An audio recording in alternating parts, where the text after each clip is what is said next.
오늘 저녁 예배 시간에도 우리 하나님께서 우리 가운데 함께하여 주셔서 큰 은혜 허락하여 주실 줄 믿습니다.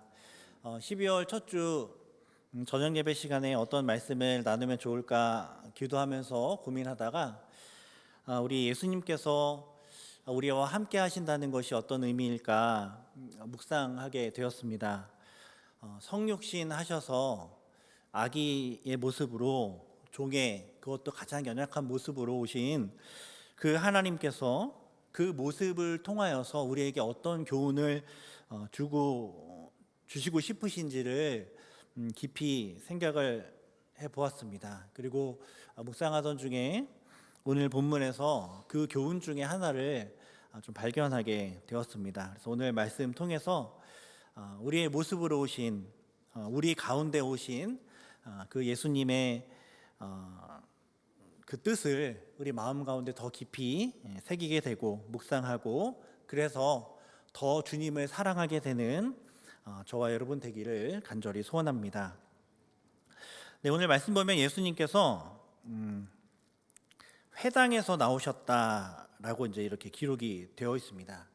오늘 말씀 우리가 오늘 읽었던 말씀 전에는 예수님께서 가버나움에 있는 한 회당에 들어가셔서 말씀을 전하시는 장면이 기록되어 있습니다. 가버나움 사람들은 그곳에서 그 회당에서 예수님께서 막 귀신을 쫓아내시기도 하시고 또 하나님의 권위 있는 말씀을 선포하는 것을 보면서 거기 있는 가버나움에 있는 사람들이 다 놀라게 됩니다. 와, 정말 예수님은 귀신을 쫓아내는 권세도 있으시고 와, 저 말씀이 정말 하나님의 말씀처럼 권위가 있구나. 어쩜 저러냐 하면서 깜짝 놀라게 되죠. 그리고 그 결과 28절에 온 갈릴리 사방에 그 예수님에 대한 소문이 퍼져나가게 됩니다. 분위기가 너무 좋은 거죠. 귀신도 쫓아내시는 주님, 그리고 말씀했을 때 그 말씀에 많은 사람들이 감동하고 놀라고 하나님을 알게 되고 그래서 온 동네에 소문이 다 나게 되는 이 참 너무 좋은 지금 상황인 겁니다. 사람들이 열광하고 있습니다. 역시 주님께서는 그 회당에서 말씀을 전하시는 것이 참 잘 어울리는 것 같습니다. 그런데 오늘 말씀 보니까 29절 보면 예수님께서 회당을 나와라고 이제 기록이 되어 있죠. 그 영광의 자리에서 그 성공의 자리에서 주님이 떠나신 것입니다. 그리고 29절 마지막에 보면 어디로 들어가시냐면 시몬과 안드레의 집에 들어가십니다. 시몬과 안드레의 집에 들어가시죠. 설교에 열광하는 그 회당에서 열광하는 그 사람들을 뒤로 하고 귀신을 쫓아내는 이적에 열광하는 사람들을 다 뒤로 하고 주님께서는 한 제자의 집으로 어떻게 보면 이제 신방을 하러 가시는 겁니다. 전통적으로 목회자가 하는 중요한 일 중에 이제 일을 두 가지 꼽는데 하나는 설교이고 또 하나는 이제 신방이라 합니다. 설교는 여러분이 잘 알고 있으니까 저도 이제 굳이 설명하지 않겠습니다. 이게 설교입니다. 그리고 신방은 성도들의 삶의 터전으로 찾아가는 것이죠. 신방의 한자어 뜻은 찾을 심, 방문할 방입니다.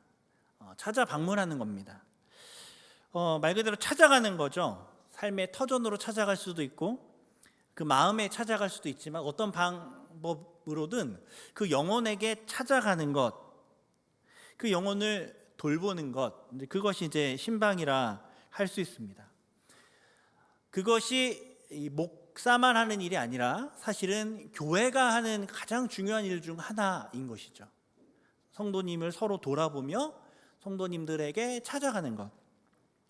사생활이 매우 중요해진 시대를 우리가 살아가고 있는데 이때 신방을 간다고 하면 참 많은 분들이 좀 불편해합니다. 싫어하기도 하고 다른 사람의 집으로 삶의 터전으로 찾아오는 것, 그것을 사람들이 좀 꺼려합니다. 그 불편해하는 이유가 무엇입니까? 여러 가지 이유가 있겠지만 가장 큰 이유는 나를 드러내고 싶지 않기 때문에 그렇습니다.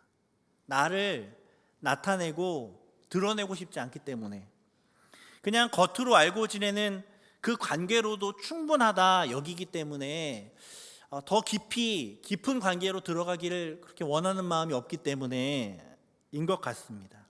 그것이 오늘날의 어떤 문화라 할 수 있을 것 같습니다. 몇 년간 회사를 같이 다니고 몇 년간 옆집에 살고 몇 년간 공부를 같이 했어도 그 사람의 가족이 어떻게 되는지, 어디에 사는지 알지 못하는 경우가 수두룩합니다.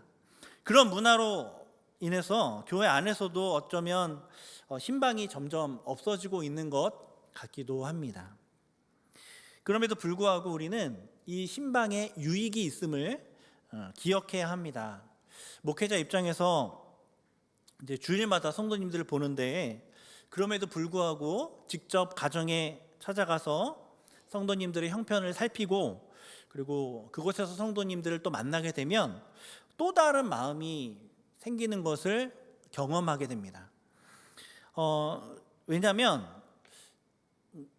성도님에 대해서 더 많이 분명하게 알게 되기 때문에 그렇습니다.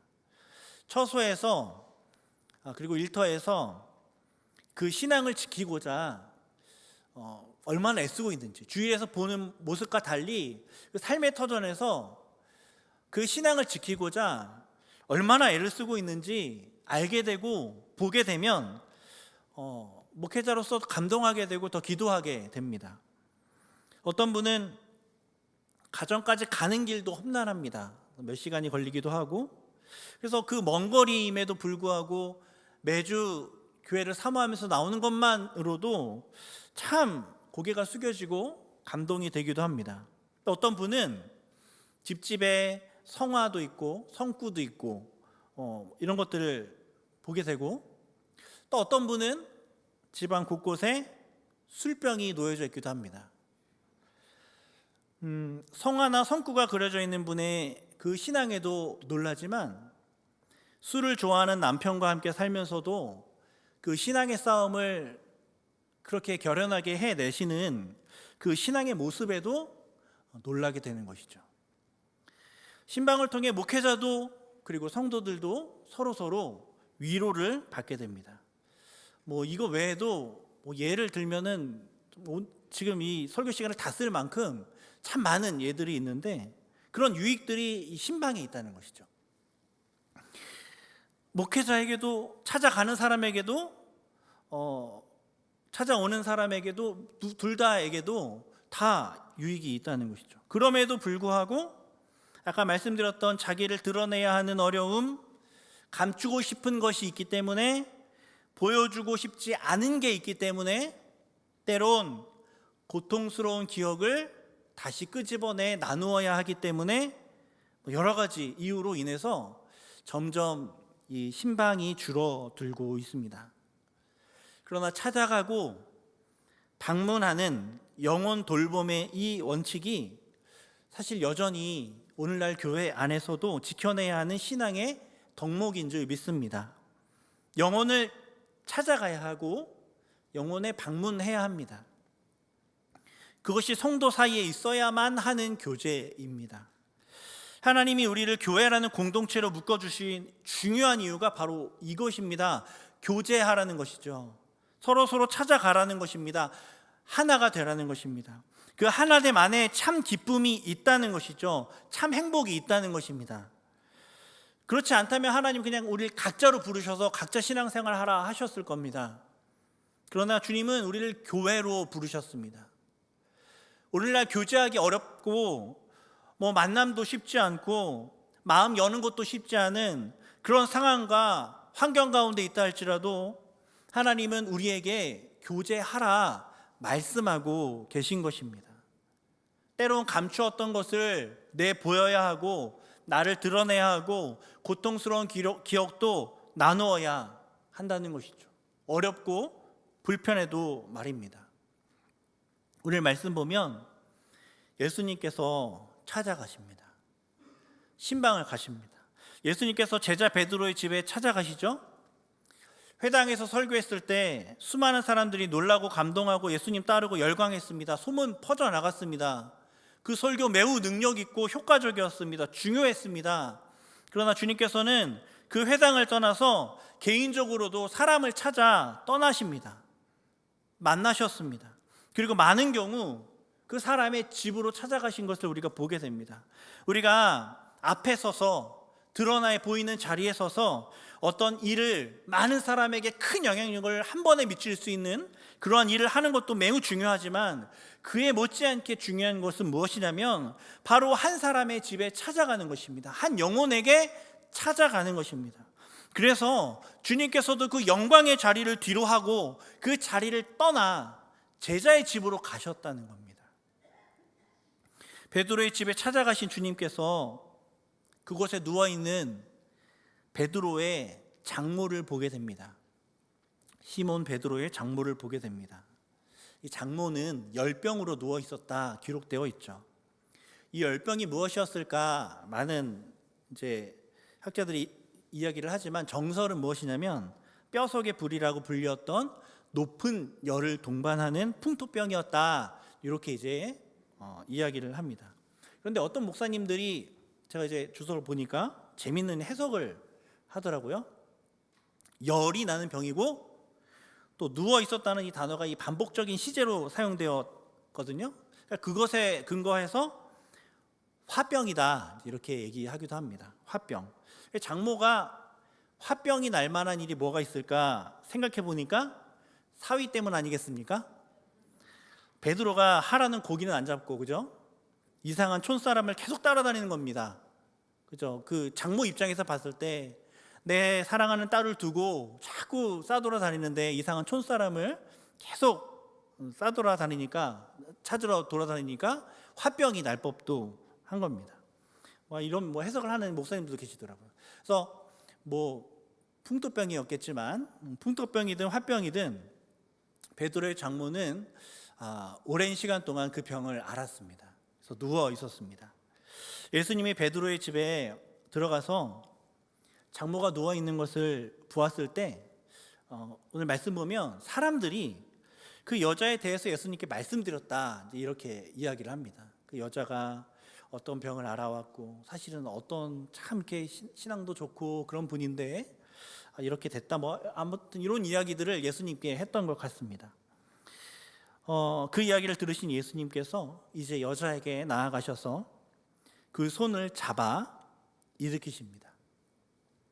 예수님 말씀으로도 낫게 하실 수 있겠지만 특별히 오늘 말씀에서는 그 여자에게 다가가서 손을 잡고 일으키셨다 하십니다. 제가 오늘 말씀 보면서 마음에 와닿았던 모습 그리고 성육신하신 우리 예수 그리스도의 그 모습들 묵상하면서 마음에 와닿았던 모습이 여기에 나와 있습니다. 예수님께서 찾아가셔서 만지셨다는 것이죠. 터치한다는 것은 정말 친밀한 커뮤니케이션 아니겠습니까? 하나님께서 우리의 민낯이 그대로 보이는 그곳에서 오랫동안 병생활을 했던 그 집이 어떻겠습니까? 그 집에서 손을 잡아 일으켜 주신다는 것이죠. 회당에만 계시지 않고 그 영광스러운 그 자리, 사람들이 열광하는 그 자리에만 있지 않으시고 가장 개인적인 장소인 집으로 들어오십니다. 가장 아픈 부분에 손을 내미십니다. 그리고 이렇게 세우시는 것이죠. 한 나라를 대표하는 권세자가 집으로 찾아와서 우리의 아픔에 관심을 갖고 찾아와 만지고 커뮤니케이션 한다면 참 얼마나 큰 위로가 되겠습니까? 혹시 이게 안 와닿으시면 좋아하는 연예인이 우리 집에 찾아와서 이렇게 우리를 잡아서 일으키고 관심을 갖고 얘기를 하면 또 얼마나 위로가 되겠습니까? 만왕의 왕이시고 모든 것의 창조주가 되신 예수님께서 찾아와서 우리 손을 잡으신다는 것, 그 무엇과도 비교할 수 없는 큰 위로가 되는 것이죠. 주님께서 베드로의 집에만 찾아가시기 때문에 지금 이렇게 우리 야고르라고 기록하셨을까요? 아니겠죠. 이와 같이 너희에게도 찾아가신다라고 우리에게 알려주시는 겁니다. 베드로의 장모만 손을 잡아주시는 것이 아니라 하나님은 우리가 집에 누워 있어도 우리의 손을 잡아주신다라고 교훈하시는 것인 줄 믿습니다. 예수님께서 손을 잡아 일으키자 시몬의 장모의 그 열병이 떠나가게 됩니다. 사이로 인해서 받았던 화병이든지 풍토병이든지 어떤 병이든지 정신의 병이든지 몸의 병이든지 그것이 떠나가는 것이죠. 그리고 이 장모가 어떻게 합니까? 오늘 말씀 보면 여자가 그들에게 수종들었다 이렇게 기록하고 있습니다. 여자가 그들에게 수종들었다. 몸이 낫자마자 어떤 회복의 시간도 없이 기간도 없이 바로 그들에게 수종을 듭니다. 이 여자의 진심이 느껴지십니까? 정말 기꺼운 마음으로 예수님을 섬기는 것이죠. 게다가 예수님만 섬기는 것이 아니라 그들에게 수종들었다 기록하고 있습니다. 예수님과 예수님을 따르는 그 제자들 모두에게 수종을 드는 모습을 보여주고 있는 것입니다. 예수님을 믿고 구원받았으면 이제 끝이지 교회에서 그렇게 섬길 필요가 있을까라고 혹 의문을 갖는 분들이 있다면 오늘 이 고침받은 치유받은 회복된 이 장모의 마음을 헤아려 보실 수 있기를 소원합니다. 수종들 의무가 없습니다. 누가 수종들라고 시켰습니까? 아무도 수종들라고 시키지 않았습니다. 그저 이 여자가 고침받았으니까 하고 싶었던 겁니다. 사랑을 받았으니까 회복되니까 내 손을 잡아준, 나를 사랑해준 그 예수님을 섬기고 싶었던 겁니다. 그 예수님을 따르는 그 제자들, 그 무리들, 그 교회를 섬기고 싶었던 겁니다.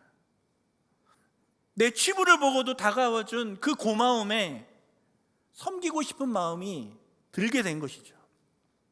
누군가에게 감동을 받으면 그 사람 존경하고 사랑하고 섬기게 됩니다. 그 사람 하는 모든 일들 다 잘 됐으면 좋겠다 속으로 기도하게 됩니다. 그게 당연한 것이죠. 나에게 손을 잡아주고 심지어 나를 위해 목숨을 버려주신 그 예수 그리스도의 사랑을 안다면 우리는 너무도 당연하게 섬기는 사람이 된다는 것입니다. 섬기는 사람. 그것도 예수님만 섬기는 사람이 되는 것이 아니라 예수님이 사랑하는 모든 사람을, 예수님이 행하시는 모든 일들을 섬기는 사람이 된다는 것이죠. 은혜를 받은 사람은 섬기는 사람이 되는 줄 믿습니다. 계속 말씀 보면 32절 보니까 저물어 해질 때가 되었는데 모든 병자와 귀신 들린 자를 예수께 데려오니 33절에 온 동네가 그 문 앞에 모이게 되었다 기록되어 있죠. 여자가 고침받은 그 소식을 들으니까 온 동네 사람들에게 이 소식이 순식간에 다 전해지게 되고 치유받고 고침받기 원하는 사람들이 그 집에 몰려들기 시작하는데 얼마나 많이 모였는지 동네 전체가 그 집 앞에 모인 것처럼 많이 모여들었다라는 것이죠. 그만큼 아프고 병든 사람들이 많았던 겁니다. 저는 또 이 말씀을 묵상하면서 마음에 와닿는 것이 있었는데 여러분 이 마을 그냥 평범한 한 마을처럼 보였습니다. 평범하게 살아가는 동네처럼 보였습니다. 다들 아무 문제 없는 것처럼 보였죠. 하지만 치유받을 수 있다, 고침받을 수 있다, 그 소식이 그 소문이 들리니까 너도 나도 몰려들었는데 동네 전체가 모여들었어요. 동네 전체가. 사실은 그 동네에 병자가 아닌 사람이 없었던 겁니다. 겉으로 보았을 때 몰랐는데 알고 보니까, 찾아가지 않았을 때는 몰랐는데 알고 보니까, 찾아가 보니까 사실 아픔이 있었고 고통이 있었던 겁니다. 이 모습이 그려지면서 오늘날도 그렇겠구나 하는 생각이 들었습니다. 겉으로 보았을 때는 다들 괜찮은 것처럼 보이고 평범하게 살아가는 것처럼 보일지 모르겠으나 찾아가 보면 사실 남모르는 아픔과 슬픔이 있습니다. 다 예수님의 치유와 회복이 필요한 존재들입니다. 영혼들입니다. 그러니 그냥 지나치면 안 된다는 것이죠. 심지어 우리 옆에 있는 아내나 남편이나 자녀, 부모, 형제, 함께 신앙생활하는 교우들 다 말짱해 보일 수 있지만 사실 안 아파 보여도 아파하고 있을지 모릅니다. 어떤 고통으로 고통받고 있는지 모르겠습니다. 그러니 그냥 지나치면 안 되고 찾아가야 하는 것이죠. 찾아가야 합니다. 지금 온 동네 사람 다 아픈데요. 지금 아픈 사람 모이라고 하니까 온 동네 사람들 다 모이잖아요. 그런데 내 옆에 있는 사람은 안 아플 수 있을까요? 내 옆에 있는 사람들 안 아프다고 확신할 수 있을까요? 그럴 수 없다는 것이죠. 그래서 예수님은 그 찾아온 병자들을 어떻게 하시겠습니까? 나가라 하시겠습니까? 고치시죠. 그래서 35절 보니까 새벽 아직도 밝기 전에 일어나 한적한 곳으로 가서 기도하십니다. 보면 이 아픈 사람들이 저물어 해질 때에 찾아와요. 그러니까 소문이 퍼지니까 낮에 이제 예수님이 이제 장모의 그 베드로 장모의 병을 고치셨는데 그 소문이 도니까 사람들이 막 찾아왔는데 찾아올 때가 언제였냐면 해가 저물 때, 해질 때에 찾아온 거예요. 해질 때 뭐 한 6시라고 치면 저녁 6시에 이제 찾아온 거죠. 그때부터 사람들이 막 모여든 겁니다. 온 동네 사람들이 문 앞에 모였어요. 생각을 해보면 한 사람이 들어와요. 한 사람씩 들어올 거 아닙니까? 한 사람이 들어오면 무슨 병이 걸렸습니까? 언제부터 그 병을 앓으셨습니까? 뭐 이렇게 얘기를 하고 뭐 그러면 그 사람이 왜 고쳐주어야 하는지 이런 얘기들 막 하면 뭐 빨리 말해서 한 5분 정도 걸리지 않겠습니까? 내가 어떤 병이 걸렸고 무슨 뭐 어떤 아픔이 있고 얘기를 할 겁니다. 그리고 뭐 예수님 또 금방 고치시잖아요, 그죠? 기도하시면 고쳐지니까 한 1분 정도 병 고치는 시간 1분 정도 걸린다고 하면 5분 말하고 1분 고치고 뭐 왔다 갔다 하는 그런 시간들 다 빼고 하면 한 사람에 6분 걸리죠? 그럼 10사람이면 60분입니다. 1시간 걸리죠? 100사람 고쳤으면 10시간 걸리는 겁니다. 저녁 6시부터 고치기 시작했어요. 온 동네 사람 다 모였는데 몇 사람 고쳤을까요? 잘 모르겠습니다. 엄청나게 오랜 시간이지 않았을까 싶습니다. 12시는 넘기지 않으셨겠습니까? 새벽까지 고치지 않으셨겠습니까? 그렇게 고치셨어요. 그렇게 고치시는데 오늘 말씀 보니까 새벽에 아직도 밝기 전에 예수님께서 일어나십니다. 쪽잠 주무시고 일어나셔서 뭐 하러 가십니까? 기도하러 가십니다. 예수님께서 이렇게 기도하고 있는데 이제 시몬과 및 그와 함께 있는 자들이 예수님의 뒤를 따라갑니다. 자, 여기까지만 생각해 보세요. 예수님이 새벽에 기도를 하러 딱 가시고 제자들이 그 예수님 뒤를 딱 따라갑니다. 뭐 하러 갔겠어요? 우리는 이렇게 생각하죠. 제자들이 예수님 따라서 기도하러 가는구나. 역시 예수님의 제자들이다. 근데 그게 아니에요. 37절 보니까 그들은 이제 집중하여 기도하고 있는 그 예수님께 다가가서 예수님, 모든 사람들이 주를 찾는데요. 이렇게 얘기를 합니다. 제자들이 왜 새벽부터 일어나서 예수님을 따라가서 이런 말을 할까요? 예수님 기도하고 있는데 예수님의 기도보다 군중들의 요구가 더 중요하다고 여겼던 겁니다. 많은 병자들이 고쳐지고 귀신을 내쫓고 그러한 광경을 목격한 가버나움 사람들에게 순식간에 메시아에 대한 열망들이 생겨나게 되고 기대가 생겨나게 됐습니다. 그래서 모든 사람들이 무리지어서 예수님이 머무셨던 그 베드로의 집으로 찾아갑니다. 이 모습 보면서 그 제자들 기대한 겁니다. 흥분한 겁니다. 와, 우리 예수님이 이제 왕이 될 수 있겠다. 우리 예수님이 이제 성공할 수 있겠다. 근데 예수님이 그 자리를 떠나서 기도하러 가시니까 불안하고 초조한 겁니다. 예수님 지금 이럴 때가 아닙니다. 예수님 지금 저기 사람들이 기다리고 있습니다. 얼른 가서 마저 고쳐주셔야죠. 얼른 가서 더 인기를 얻으셔야죠. 명예를 얻으셔야죠. 주님 지금 이렇게 기도하고 있을 때 아닙니다. 그렇게 얘기하려고 제자들이 예수님 찾아간 겁니다. 기도하러 간 것이 아니라. 이런 마음이 제자들에게 있었던 것이죠. 제자들은 예수님의 마음을 몰랐습니다. 예수님이 중요하게 생각하는 것이 제자들에게는 하찮은 것이었고, 예수님이 하찮게 여기는 것들이 제자들에게는 매우 중요한 것이었습니다. 때론 우리가 이런 제자들의 모습과 같을 때가 있다는 것을 두려운 마음으로 고백하게 됩니다. 기도보다, 하나님과의 관계보다 성공이 더 중요합니다. 하나님과의 친밀함보다 사람들의 요구가 더 중요하게 여겨질 때가 있습니다.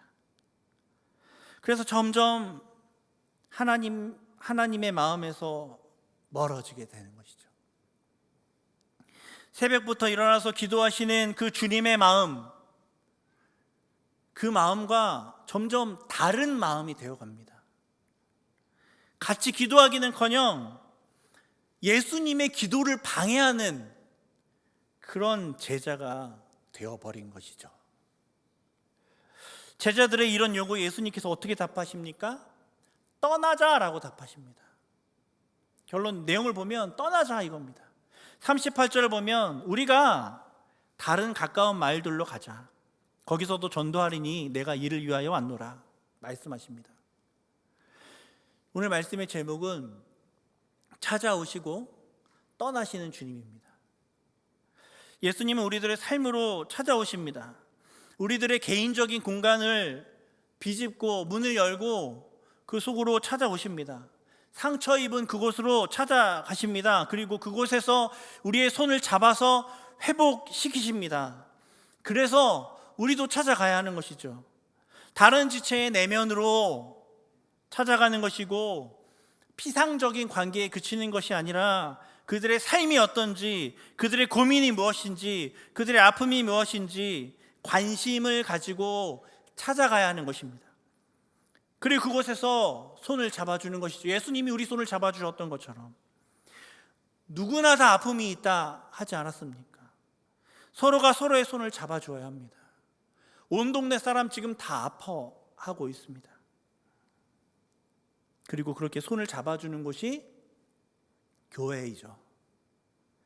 그것이야말로 성육신으로 오신 예수님을 기념하고 그 예수님을 사랑하는 성도의 모습인 것입니다. 그리고 예수님은 떠나십니다. 사람들이 열광하고 사람들이 높이려고 할 때 떠나십니다. 기도하러 떠나시고 회당을 떠나시고 말씀에 순종하러 떠나십니다. 우리도 교만해서 떠나야 합니다. 나를 높이려고 하는 그곳에서 떠나야 합니다. 기도하는 자리로, 말씀에 순종하는 자리로 떠나야 합니다. 하나님이 우리에게 바라시는 사명이 무엇인지 깨닫고 그곳으로 떠나야 합니다. 내가 하고 싶은 것 하는 것이 아니라 하나님이 우리에게 맡기신 것 하러 떠나야 하는 것이죠. 12월 우리 예수님 오심을 기념하는 이 귀한 달에 오늘 말씀 기억하면서 영혼에게 다가가시고 또 죄와 교만의 자리에서 떠나셔서 기도의 자리, 사명의 자리 잘 감당하는 저와 여러분 되기를 간절히 소원합니다. 함께 통성으로 기도하실 때 오늘 말씀 기억하면서 주님